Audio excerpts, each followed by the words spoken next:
ओम नमः शिवाय।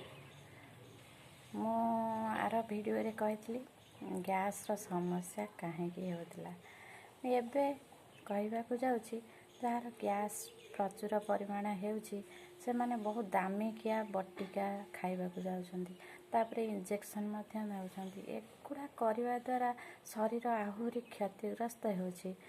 मोर अनुरोध जदि आपणकर जोर गैस होउची टिके आमर प्राकृतिक जिनिस सेवन कले भल हुंता। देखो जदि 2-3 खंड अदा दिन को चोबेवा सकाळे जीरा टिके पानी टिके खाइबा एवं बेलपत्र बाटिकी पीवा एगुड़ाक जदि आमे टिके करते ताहले बटिका खाइबा कमी जाता। आमे सेगुड़ा नकरी सबु बेले टैबलेट उपरे जदि निर्भर करिबा ताहले आम शरीर बेसी बेसी गैस प्रॉब्लम हबो बेसी बेसी क्षीण होबाक जीव। तेणुक मोर अनुरोध प्राकृतिक जिनिस किछि व्यवहार करंतु निश्चिंत आपण गैस रु मुक्त पाइबे। तापर आ गोटे कथा हूँ शंख फुंकतु 2 टाइम 5 थर लेखा शंख फुंकिले पेटर प्रत्येक रोग भल हो।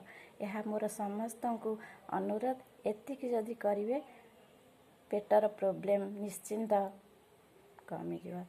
जय प्रभु शिव शक्ति।